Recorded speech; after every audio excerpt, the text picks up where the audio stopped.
Hi everyone, welcome into this week's My Weekly CBS Fix. I hope you had a wonderful Rosh Hashanah. I hope you had a meaningful Rosh Hashanah. And may you all have a sweet, sweet year from the bottom of my heart. In this week's Parsha, Parshas Vayelech, we learn about the idea of Hakel. Hakel was the gathering of all the people. Hakel as gather all the nation today, the men, the women, and the children.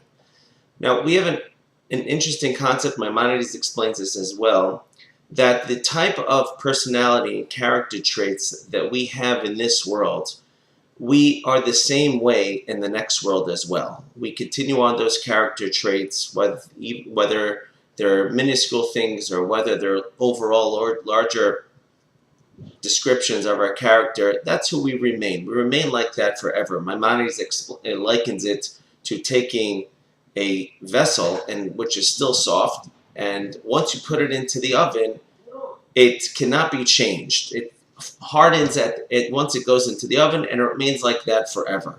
So too with our character. Our character is the way it is, and while we're alive, we can always mold it and shape it. But once we get put into the oven, meaning into the ground, our soul goes up to heaven, and we remain like that forever. Now, what's interesting is that in this week's parasha, this idea of Hakel, so the Torah says, Hakel gathered together the entire nation, the men, the women, and the children. And Raje, quoting the Talmud, says, gather the men in order that they should learn, gather the women in order that they should be able to hear, and the children who could not understand, Rashi asks, and the Talmud asks, why were they brought? In order to give reward to those that bring them along, in order to give reward to the parents. So the men come to learn, the women come to hear, and the children just come just so the parents should be able to get reward for bringing them. So the question really is, where exactly do the women fit in? If the women understand, so they could also learn. If the women don't understand, what are they listening to? They're kind of like the children.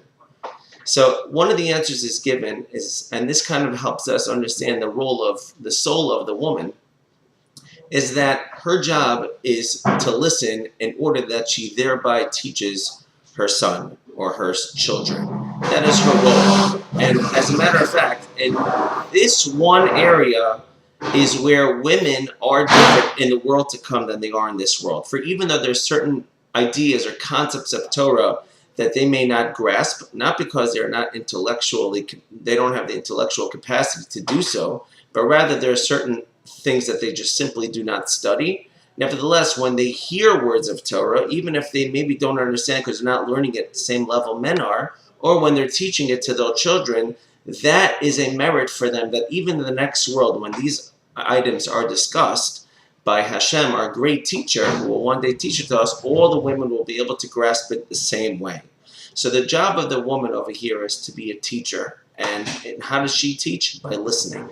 When she listens and she internalizes these messages, she is what she stands for. A woman is a very internal person, and they internalize things, and they're very soul-like.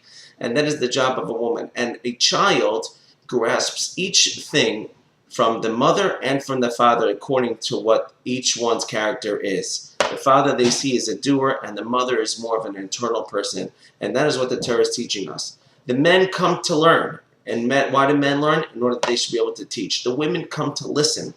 And by their passive, aggressive nature, they are, in certain senses, sometimes the best teachers. And our sages teach us that Al titash Torah simacha. There's a Torah of a mother that she gives on. What is that?